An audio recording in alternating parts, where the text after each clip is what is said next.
Welcome to Book Club. We're going to have our inaugural book club meeting here with Billy Croslow, the aviation branch historian, Brian McFarland, the Army Aviation Museum curator, and our special guest today, CWT retired Fred Zayas, who was the man, the myth, the legend, the aviator extraordinaire. That's going to really fill us in, give us a colored commentary on the American Gulf War and our discussion today over Richard P. Halloran's book, Desert Storm, 1991. Richard Halloran was a curator at the Smithsonian, the Air and Space Museum. He eventually moved to becoming a emeritus curator, but he also taught for a while at the Army War College, which makes this book a little more interesting for some of us. Billy, did you have some thoughts you wanted to start with here? Yeah, it's interesting that we look at this book that's focusing, it's part of an air campaign series. And typically when you look at one of these Osprey books, what you're seeing is a lot of nice pictures, lavishly illustrated, a lot of technical detail. But in this case, Hal's really making an argument here. And that experience that my colleague talks about, him being part of the Smithsonian curator and him being part of the Army War College system, shows that this is a man who was part of professional military education. And he's used to talking to professionals. He's used to making an argument and saying, this is how we need to assess this. So this slim volume is, in a very real sense, his argument assessing how this campaign was conducted.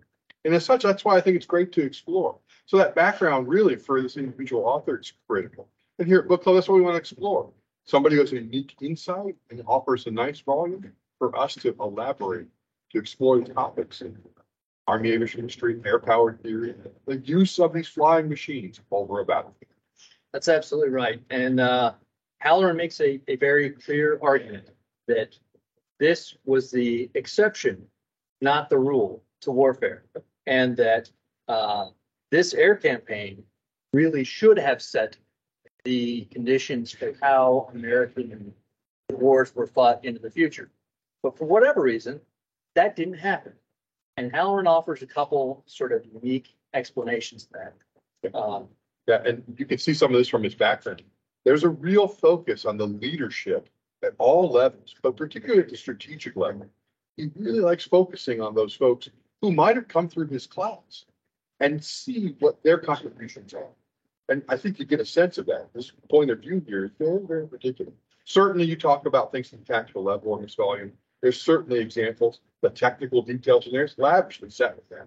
But really, that interaction between those senior leaders was one of the things that he wants to highlight. I think he does it really well because there are some personalities involved here, and their individual takes are important to discuss.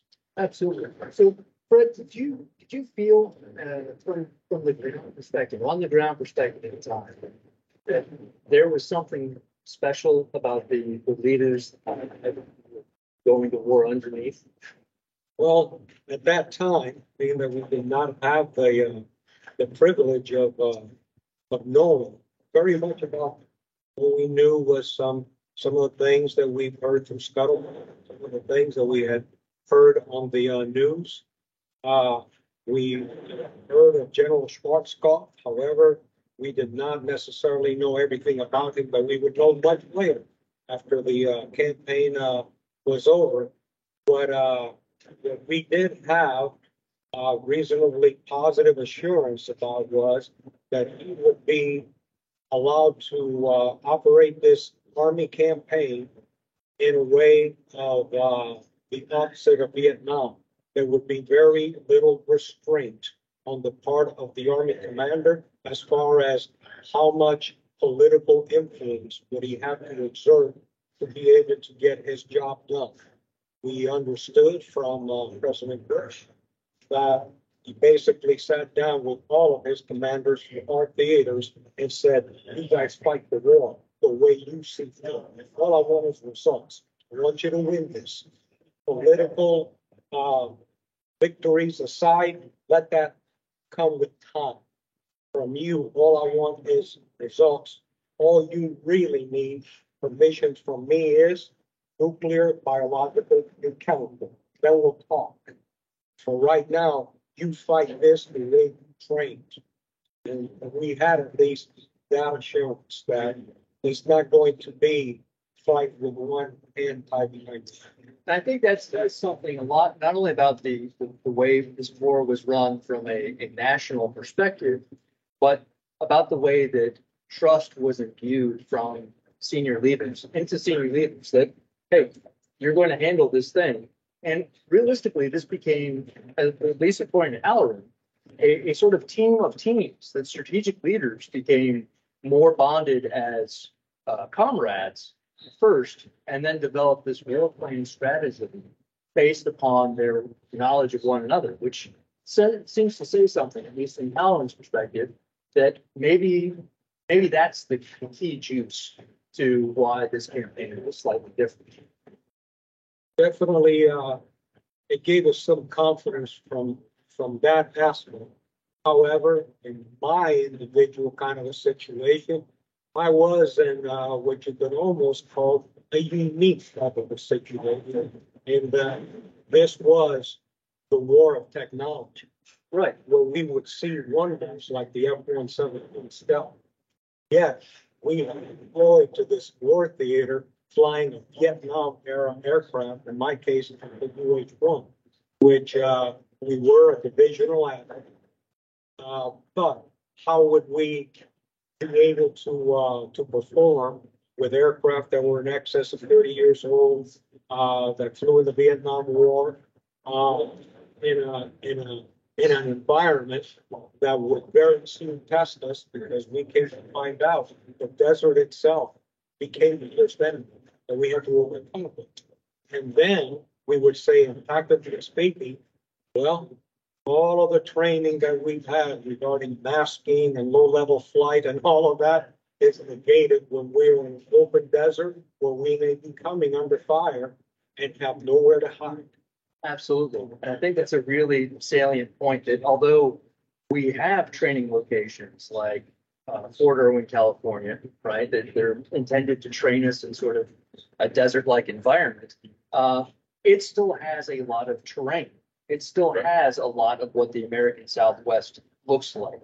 And then when you arrive in Saudi Arabia, suddenly it's very, very different from the.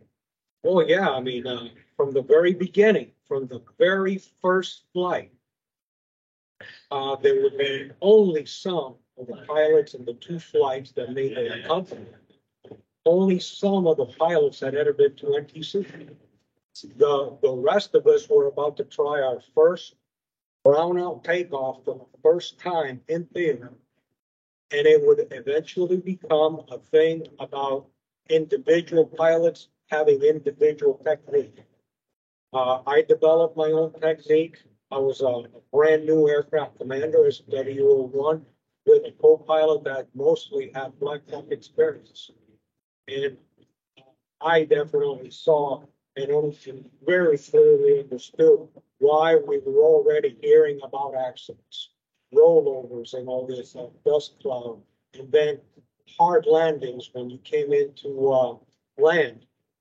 However, I was able to, through more or less trial and error, determine what I needed to do to be able to make it out of the dust cloud successfully.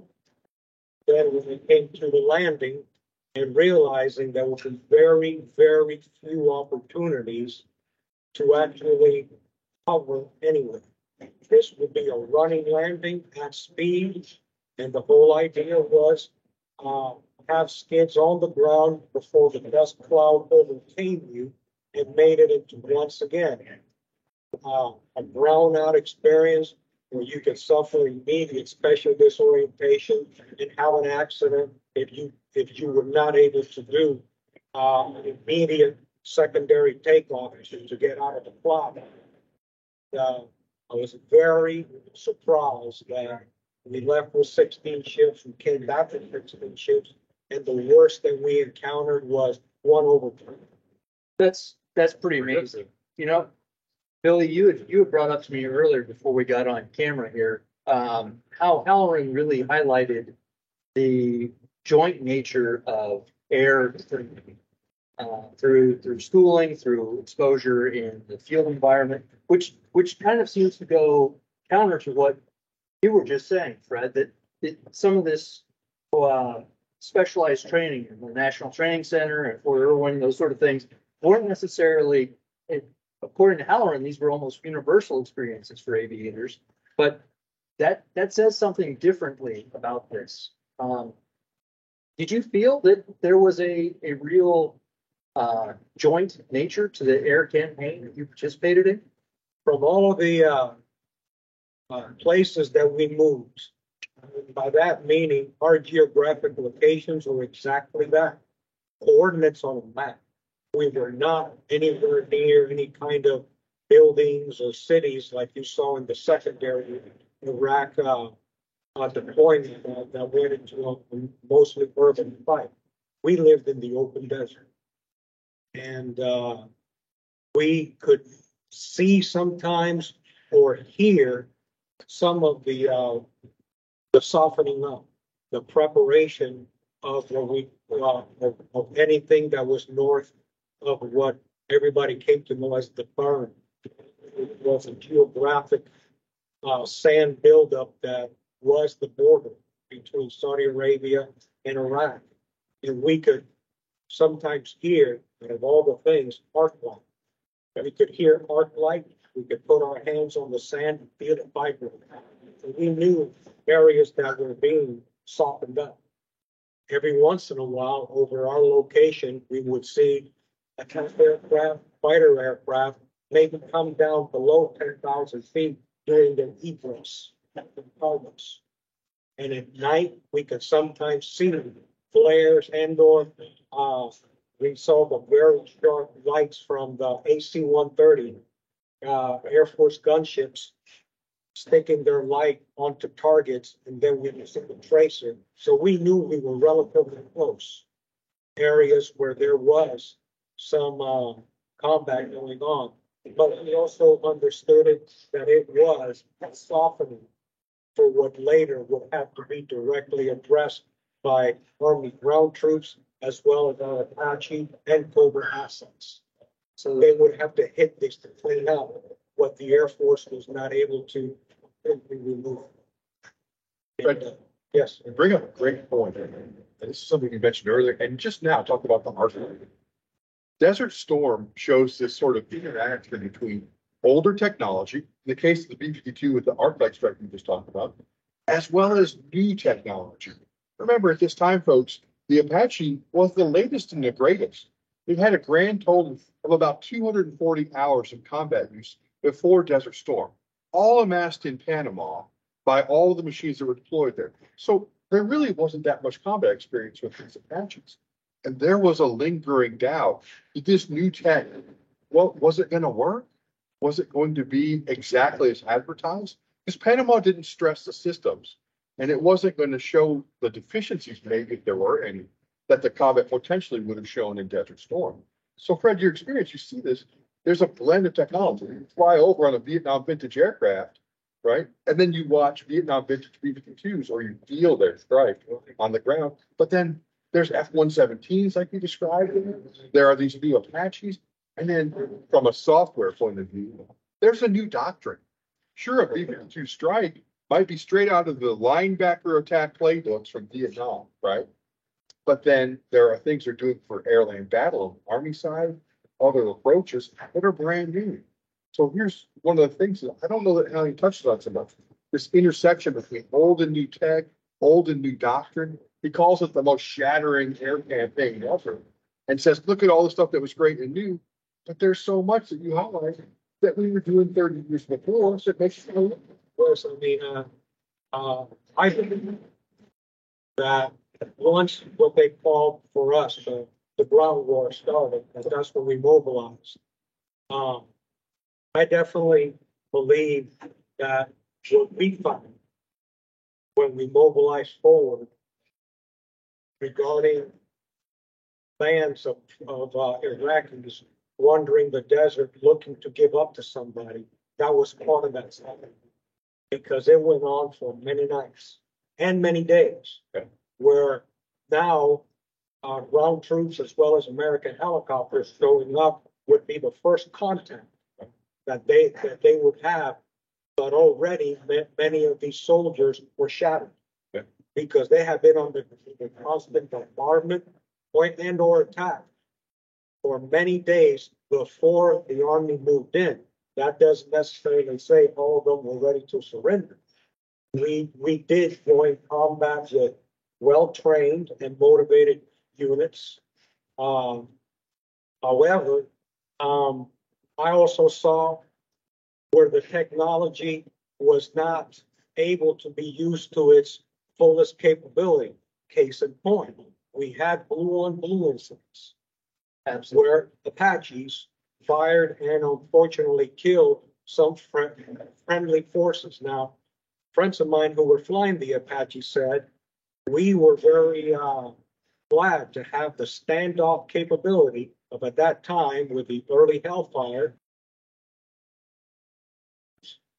In the desert, it would be doubtful if the tank that we had just targeted would even know you were there from that distance. However, because of the blue on blue incidents, now you take that capability of standoff and almost safe shooting and you negate it because the new orders are you must close the distance until you can make a visual ID. Therefore, if it happens to be Iraqi, it knows you're there. Absolutely. And that you bring up a really great point here too. Halloran talks about very early on this softening campaign that air commanders called off that zone, that buffer zone from 0 to 20,000 feet above ground level. And said that was a surefire death sentence to send an aircraft in there. But that's exactly the range you're operating limits that you're looking at. So I have to ask you, did you feel confident when the ground war started that softening had the appropriate effect to provide you a window of opportunity in that operations? It was one of the things that I would never have a chance to find out because once we deployed into Iraq, we were mostly waiting for what will be our first air assault. Okay. And we deployed deep into the desert into a location that roughly had us between Basra and Baghdad. Okay. There we loggered, waiting for the first orders of go pick up troops point A to go to point B. Unbeknownst to us, the 1st Cavalry Division, which I belonged to, was being used as a feint. It would be the 101st and the 82nd that would go up the middle. These would be the guys in Black Hawks that would be doing that big assault that we thought that we would eventually be a part of. So while we loggered and waited for our opportunity to go load up the 1st Cav and take them into battle, after not very long after that, we heard it's over. The ground combat has concluded. We're to turn around and go back into Saudi Arabia. However, in my own situation, and I will go into this story, as funny as it may be, it wasn't funny at the time, but on that day, or D-Day, that we went forward, it was a comedy of errors for me, where I was a tail end Charlie who almost lost his complete unit ahead of him, and I didn't have a map. So I was using a lot of fuel to be able to try and catch up with a very heavy aircraft. And it seems like my only experience that I had with actual combat was as I'm trying to catch up to my unit, a brace of British helicopters, Lynxes, came in my opposite heading. And they called out American unit heading 324. Be advised, you're being engaged from 6 o'clock. And I looked at my co-pilot and said, boy, some poor guy, who knows where, is getting lit up.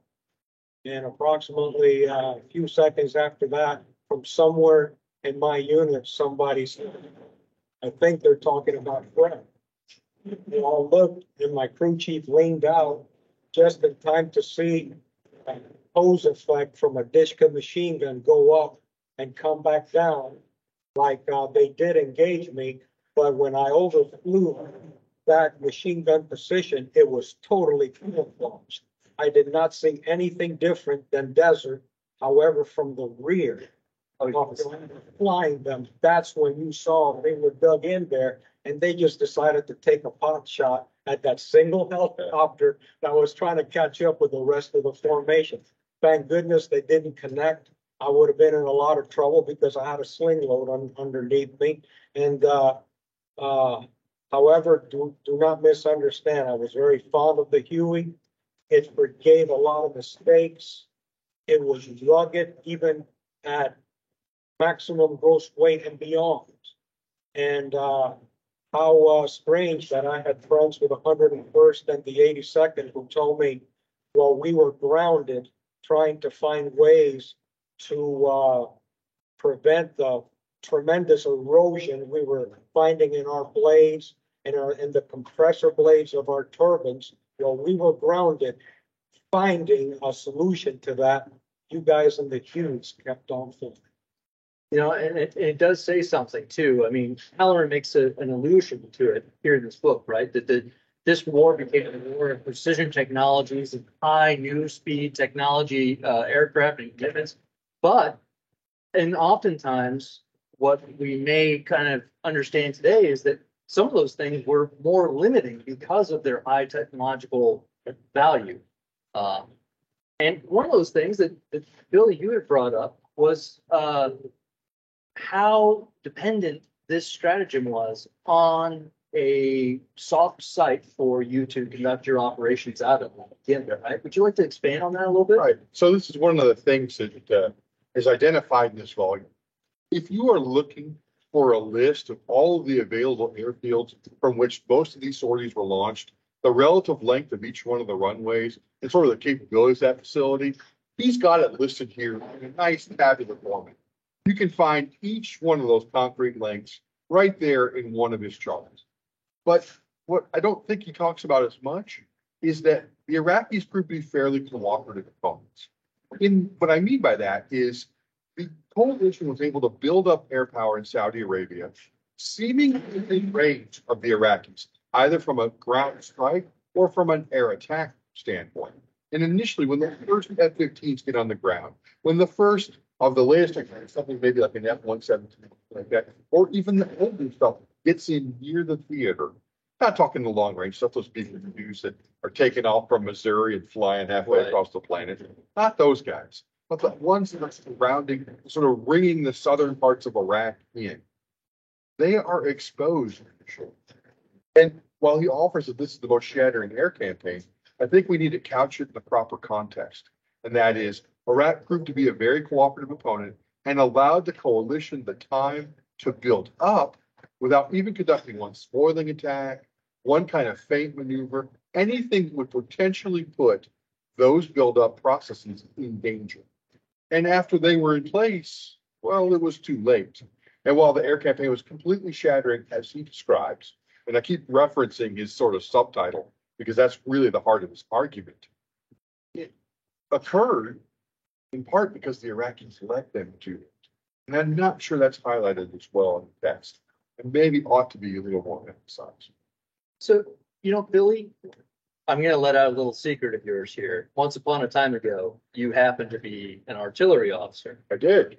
And you happened to command a sort of... Yes, an MLRS battery. Right. Something with long-range rocket missile fire capabilities. This seemed to be the war where the Patriot missile also seemed to play a very huge factor. Now, as much as Halloran makes the Patriot out to be one of the heroes of the ground war, I have to ask, Fred, did you feel the presence of the Patriot in and around American forces? Well, I would overfly MLRS batteries, being that my missions day to day were mostly of a logistical type of nature. So I would overfly all kinds of pre-positioned equipment that would stay for a few days, and then the next time you overflew, it was gone. However, we did have an incident where we were still in Saudi Arabia near KKMC, where we,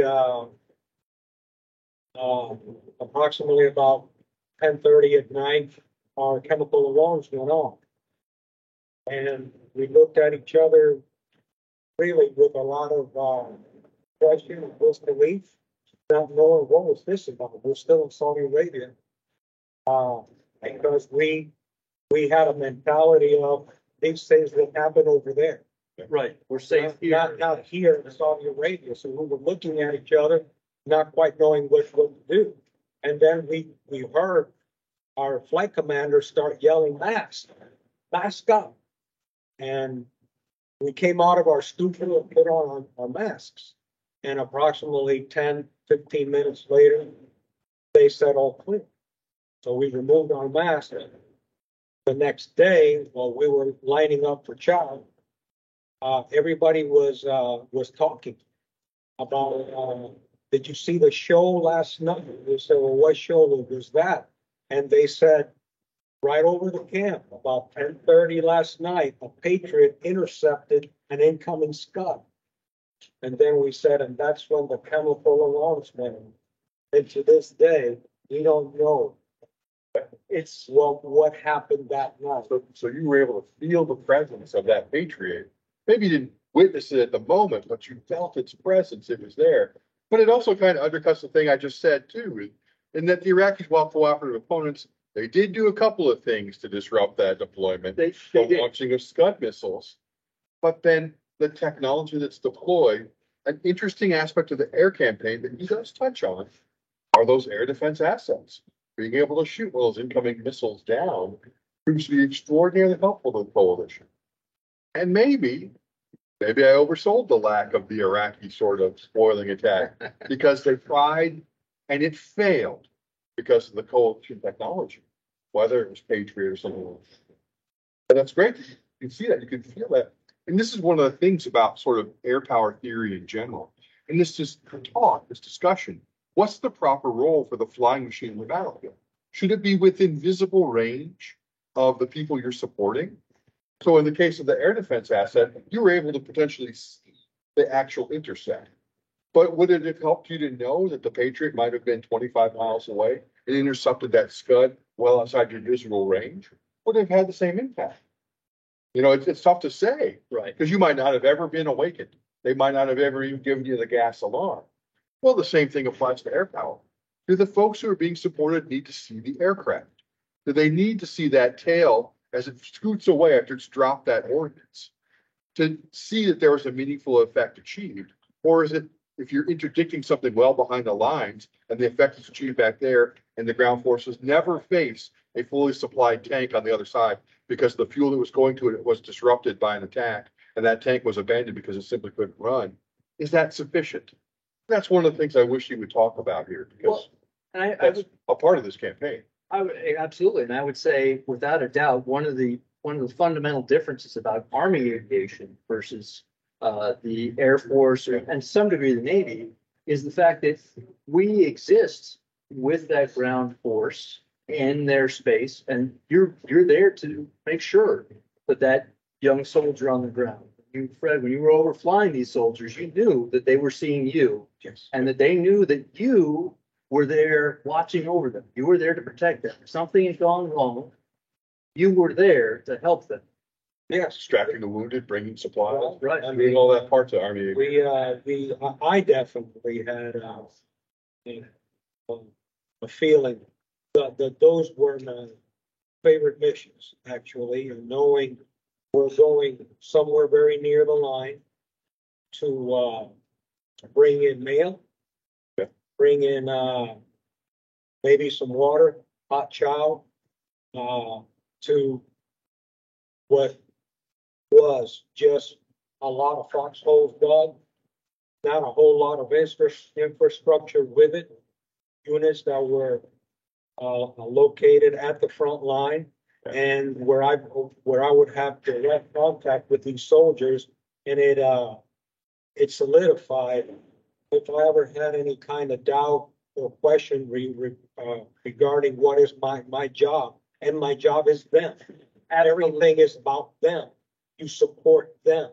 You take them somewhere, you take them out of somewhere to take them somewhere else. You evacuate them. You fire a missile and your cannon to protect them. And so those were some great missions where I could land somewhere and they would rush the helicopter and get goodies and bags of mail and all that.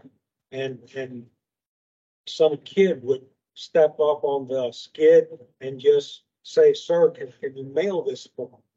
And I said, no problem. I'll make sure it gets taken care of. And it really made me feel like, I'm doing something. And these kids is what it's all about.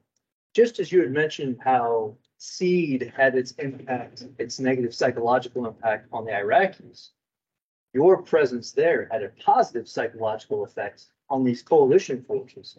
That there is somebody here to support me. There's someone here to provide these things, and that I am cared about. I'm not left out here to just figure it out on my own. There's a whole team behind me to do this thing, and I think that's maybe something else that is really kind of forgotten about in air power theory in general, is the positive psychological effect it has not only on the home front but on the home team, so to speak. Right, so it's going. Yeah. Be able to see that tail move, be able to get that support from people who confirm it. Absolutely. That is essential. So Fred, I know that you looked through the book. Is there anything that stood out to you that you want to comment on? Really, of course, Operation Normandy, No, okay. because that was a joint effort between the Army and the Air Force. What a classical concept of being able to, as we even saw a little bit of reminiscent of World War II, once the German forces and the Luftwaffe realized what these strange things in the southern coast of England was called radar, and we need to blind them with Stuka attacks and all that. So this was basically the same thing from our side as to how can we blind this Iraqi radar so that we could make a corridor to be able to come in with the first attack aircraft to take out key assets. So the technology of an old Vietnam era airframe, the H-53, highly modified for modern warfare and low-level flight, to be able to lead Apaches that might have been lacking in that specific type of technology, to be able to lead them into a place of optical, attack. And then, of course, if you try and put yourself there to something in the morning, my first question was, how high do I have to hover with my Apache so I could stop making a sand plume that somebody might see, to then be able to take my shot? But I believe it was a brilliant operation, and it showed, it signified this is what Joint Ops is about right here. And I knew that both the Air Force and the Navy, and to an extent the Marine Air, was able to do its part, that we would be able to fly in an environment, and the ground troops would be fighting in that environment where you already have an enemy that's confirmed, and not one that's ready to fight full force up against me. So I was counting on that on our first air assault that we thought was still coming. And how would that be? What would the dust be like when you have 16 ships coming in? How much dust would we come up? Would there be confusion in that dust? Would there be running into each other? How would it be? And then my biggest fear was SA-7, SA-13, and old technology like technicals, pickup trucks with ZU-23 in the back. Right. Would that be my biggest enemy out there? Because all we had was just the old M60 and the strength of force. And would we be able to acquit ourselves in that kind of an environment? And I don't even want to think what would it have been like had we had to do that at night. Oh, absolutely. So, yeah, I definitely thought from that aspect, I was quite thankful that we had all of this these many weeks of attacks ahead of us. Unfortunately, though, there would still be casualties. My former co-pilot and flight commander would be the last shoot down of the war when they went in to do medevac, and they were eventually hit. And to do a running landing for a hurt tail rotor, again, and that fan and that was just something that they were not able to do that night, and therefore they perished. which I think often is forgotten about when you talk about the Gulf War. It often comes across as a bloodless war Yeah. on the Absolutely. coalition part and a full force. But there were several of these losses. Now you brought up something interesting there, Fred. Now about night vision and Yeah. night vision flying, Night operations. right? So I know you had a very storied career after the war here, and you saw technology advance as far as night vision systems. But can you kind of give us a feel for what it was like flying with those night vision systems in that sort of desert environment? I'm sorry to have to disappoint you. The lift element of the first cabin was hastily put together Okay, right before we deployed. They actually had to go, I was a medevac pilot at the time, and they had to go all over Fort Hood finding Huey pilots because when they received their deployment orders, they had not received their Black Hawks. They were waiting for them. okay, So they said, you're going to go with your Hueys. And if this war extends out to what we think it's going to extend out, you'll receive Black Hawks in theater. So we went with hastily put together air crews. And one of the things that we did not have time to do was a program to make everybody NVG currents. which I would, We had to go with what we had. And eventually, when we got into the desert, the orders were, you better be back before sundown okay, because Wow. you are not qualified to do an NVG landing. And so we thought, and a couple of times I was there just as the sun went underneath the last of the desert and thinking to myself,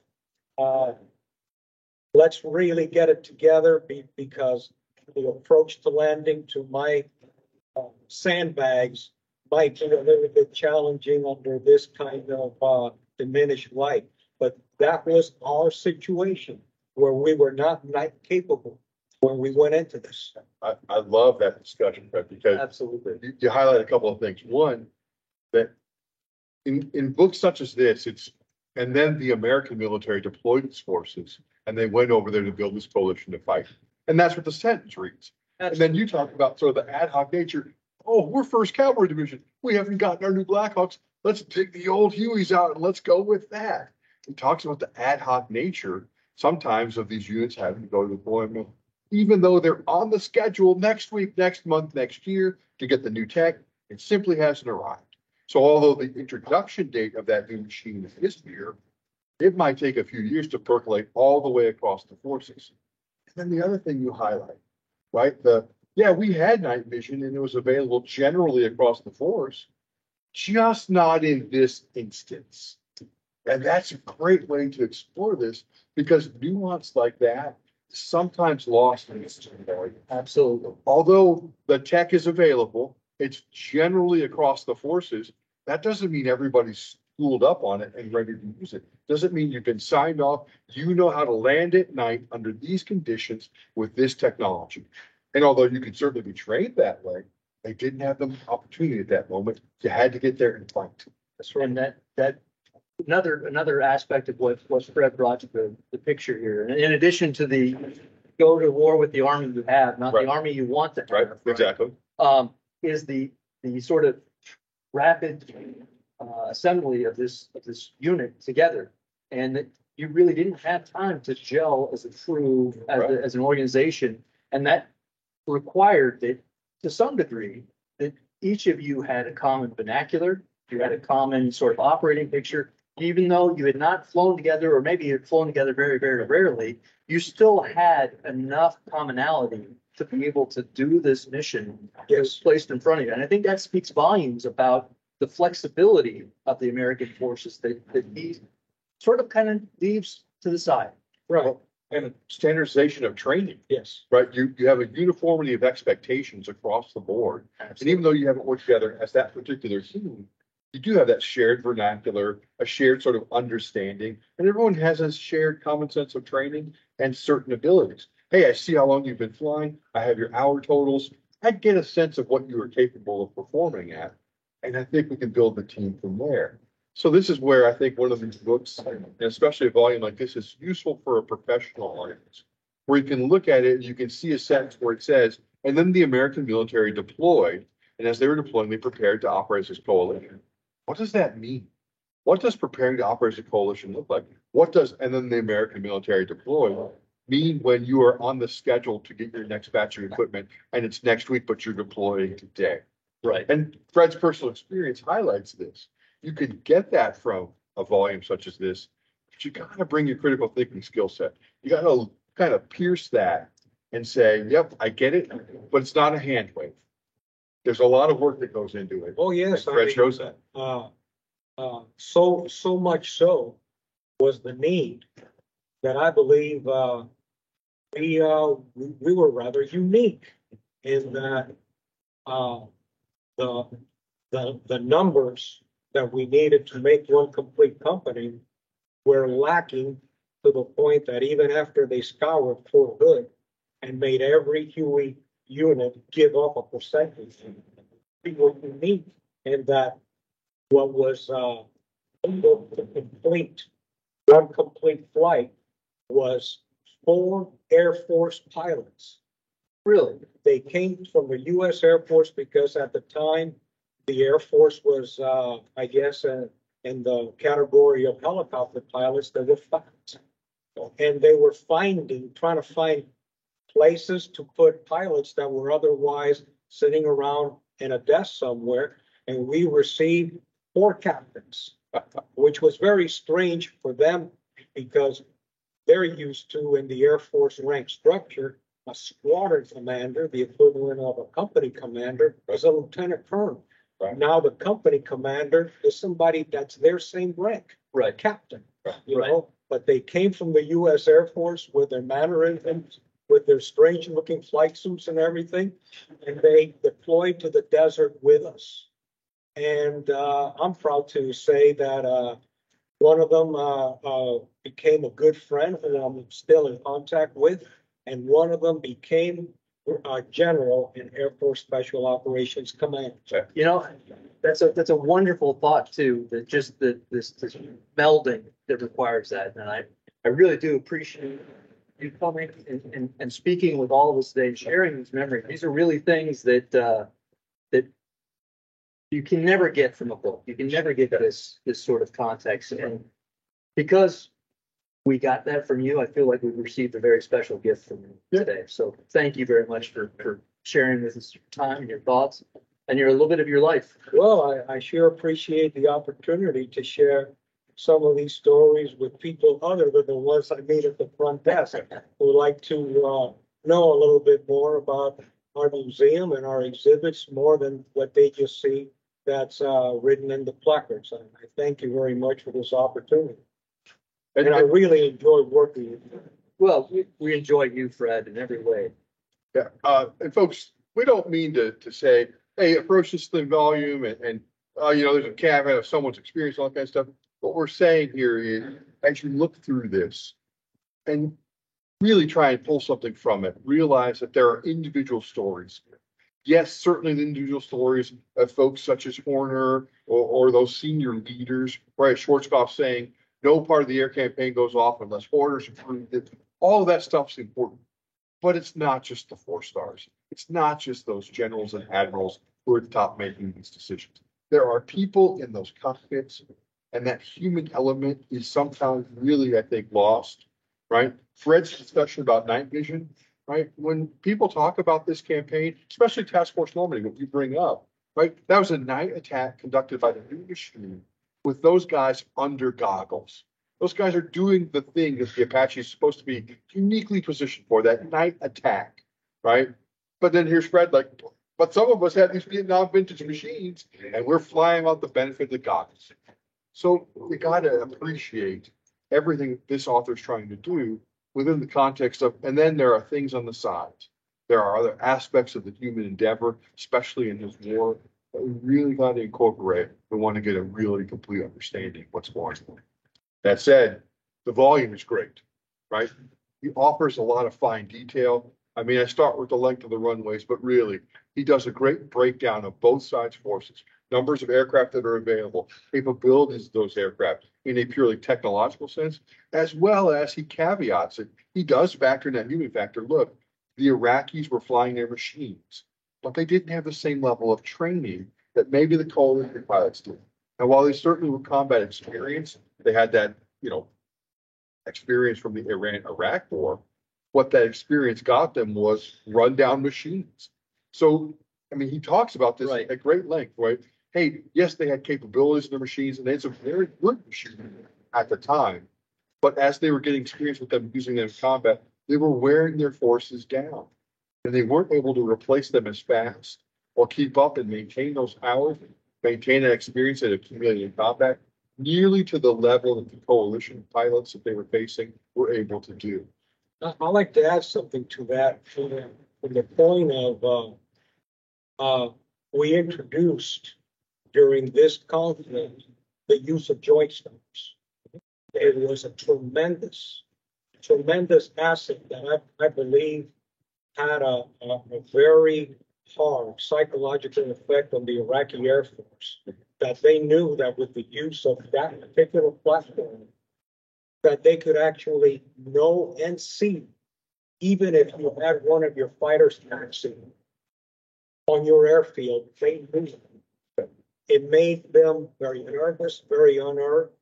And as I had pointed out in discussions with other friends, I honestly would have said, if I were an Iraqi MiG-29 pilot, I owe it to myself to tangle with an F-16. However, their orders were, get them out of here, Right. land them in what used to be the land of an enemy, and we'll negotiate to get the aircraft back later. But what a disappointment to have a relatively modern machine that could give an F-16 or an F-15C a pretty tough time. Right. But yet none of them challenged for open, good dogfighting capabilities to at least find out. And out of all of this, it was an aircraft that was brought to us by the TV news many years ago when Lieutenant Belenko defected to Japan. It was a MiG-25 delivering a missile that burnt through the countermeasures of an F-18 that brought it down. Old technology, Right. projecting itself where they would have said, you know that it's fast, but you know that it can't turn. Right. So who's really worried about the big back box? Well, look who turned around and hit you in the behind. Exactly.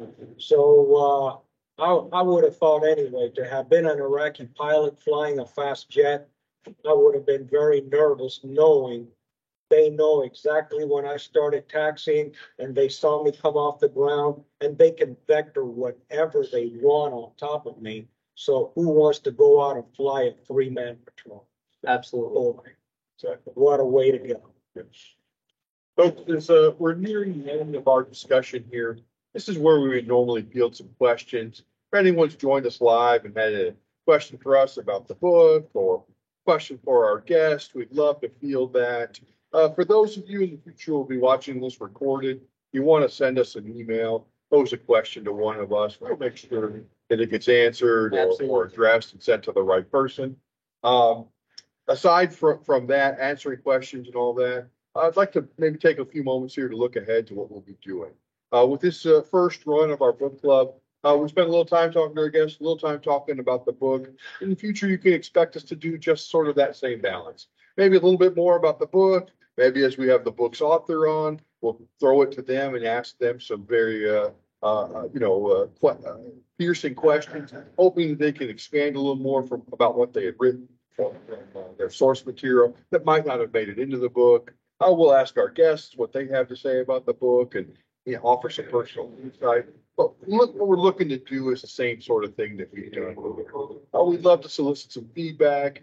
You got some ideas for us. You want to recommend a book that we can read, discuss here from the confines of our wonderful Army Aviation Museum, please let us know. With that, I'd like to pitch you back over to the curator here. He'll talk to you about the next set of books we're going to talk about. Yeah, How this might look. absolutely. Our next session, we're going to read about Not a Good Day to Die. We're going to read kind of focusing on the Afghan war and looking at the way that maybe this air assault that Fred was hoping to move forward with in Iraq may have, in some people's opinion, become tactically obsolete. Right. So we'll love to have that discussion. Until then, we look forward to seeing you next time.